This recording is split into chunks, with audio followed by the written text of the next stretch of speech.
would need a lower lab table or a solid standing space that is elevated. So you don't want to just stand on a cinder block? No. This safety stuff is really going to take a toll around here. Oh well. In today's journey, Phil gets some lab safety tips before he hurts himself even more than he already has. Who are you? I'm Jeanette. Yeah? Yeah. What makes you an authority on this? Well, although I'm not a OSHA certified laboratory specialist in safety, I do work in a lab. You work in a lab. Alright, well that's good. That's more than I got. I just have this stuff. It turns out they will sell this to anyone. Yep. It seems like there should be some sort of regulation to some of these things.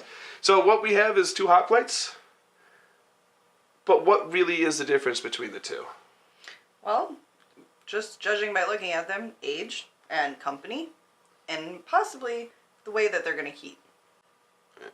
So yeah, in this residential one, we've noticed that it heats quicker, but it doesn't hold temperature as long. It's also not able to get to a higher temperature. Like, we never would be able to boil this much water on this guy. Okay. It just doesn't output enough heat, and even if it could, its internal components would probably start to fry. Okay.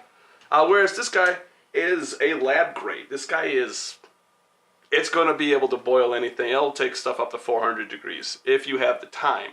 Because it's lab grade, it's not going to shoot its temperature up to 400 right away. It's going to gradually heat so that the glass doesn't break.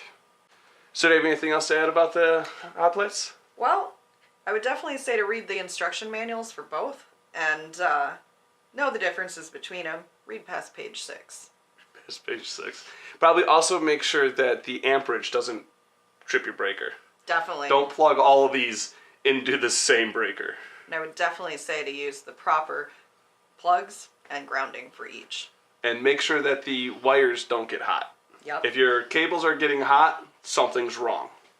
What other safety things should we think about when we're in the studio/lab? Well, most people wear personal protective equipment. Yeah. Things such as safety glasses. These don't count? Unfortunately, they don't really encompass your full eye, and also they're not shatterproof. But they make me look cool. I think mine make me look extra cool. Also, gloves. These are just basic food preparation gloves. You could use other types. These are nitrile.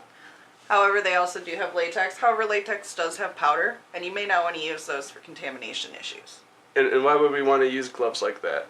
Well, when you're dealing with any type of external substances, you may not want it on you. But in our case, with making beer and wine... Or testing the yeast. Yeah, or testing the yeast. You don't want to introduce any other microbes to your batch. You don't want to introduce bacteria or molds or anything else that might come off your hands. Which are all things that could also ferment a beer. Yeah. Also, can't really tell right now, but both Phil and I are wearing steel toe boots, and they are safety shoes. They're non-slip, and they protect our feet for any hot spills or heavy equipment that we might drop. Or electrical shocks. Important things to consider. Also, somewhere around here, Phil has his fire extinguisher. Make sure to read and understand your directions on your fire extinguisher in case a fire were to happen. Keep it within arm's reach or within a room at least. And make sure that it handles the proper types of fire, such as electrical or combustion. Lastly, I have really long hair. You definitely want to be able to put your hair up and back, away from any heat sources or liquids that, you could potentially dip it in. Phil is doing a great job by just wearing a hat. Makes me look pretty too. Very. So, other than being mindful about the equipment around you, is there any preventative actions that could be taken? Well, aside from wearing your proper protection equipment, you may just want to keep in mind when you're dealing with an item or doing a task to keep your mind on it, to focus on one thing at a time, not to the next step. However, you may want to mention your finger, Phil. What about my finger? Well, what happened there? A door bit me. A door bit you? Yeah, well, it's kind of a malfunctioning door. And do you think maybe you should have had that fixed a while ago? Maybe. By preventing things like injuries from happening, dealing with malfunctions when they arise at the right time is the best practice. To avoid losing an entire week because I can't bend my finger? Definitely. I suppose. No one wants to deal with safety, though, but I guess it has its pros and cons. Yep. Mostly pros. Mostly pros. The cons being it's annoying.